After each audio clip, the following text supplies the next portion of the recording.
And I spent a summer the next year in the French Alps, climbing some really cool peaks like this one, which is Mont Blanc, highest peak in Western Europe, and learning the trades of mountaineering.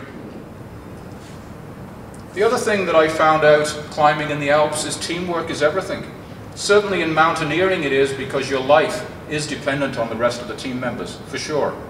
But it's important for every one of you in the room too, because you all play on sports teams, you're all in drama. When I was in here setting up, the drama was going on. And throughout your life, when you leave school, you'll always be part of a team in one way or another.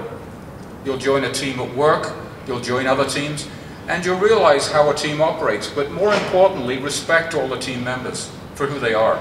They're part of the same team as you. I didn't really know much about Mount McKinley when I decided to do it, but I certainly found out a lot about it on the climb. By the time I got into the expedition, I realized what I was in for, because all these other guys were hardened mountaineers. They'd been doing this for years. I just had to work a lot harder.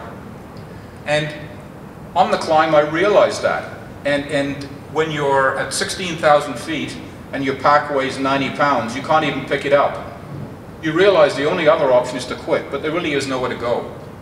So you look inside and you look for inner strength, and you find ways to accomplish things you never thought you could possibly do by picking up this pack, climbing up 60-degree ice, roped up with all your team members, and working at altitude where there's virtually no oxygen.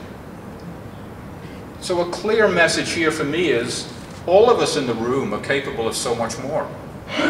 Look inside. Surprise yourselves. I did on Mount McKinley.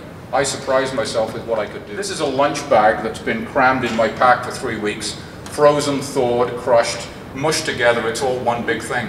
But this thing on the left here is a chunk of cheese. It's probably frozen like a piece of concrete, and I really wanted to eat that, so I decided the only way to thaw this out was to put this down my long underwear. So I did. The problem is, on Mount McKinley, there's 24 hours daylight. So whenever the daylight is there, whenever the conditions are right, you should climb. So we did, right after I put the cheese down my long underwear. The next problem was I didn't remember it for about 2 days. So by that time, when I did find it, it had molded itself to the shape of my body. But it did taste good, and it was thawed out too. But another message that you may want to take away today is that it's okay to fail. In fact, you should really try lots of things in life that you will fail at. The success rate on most of these high mountains is 20%. Okay? Most of the times I've got to the top, but it's 20%. So you're not going in with the odds stacked in your favor. You're probably going to fail. And that's okay. You need to learn by that. Until you've really understood failure, you can't be successful. So the next season of my life was expedition cycling.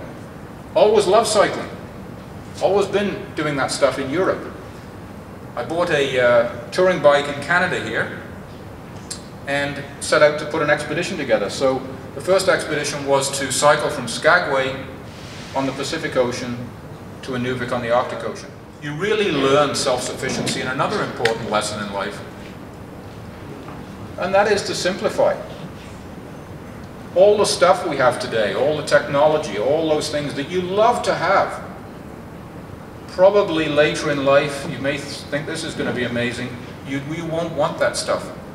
The happiest and the most content I've ever been is being on a bike with all your stuff on it, cycling down a road like this with no one for 1,000 kilometers.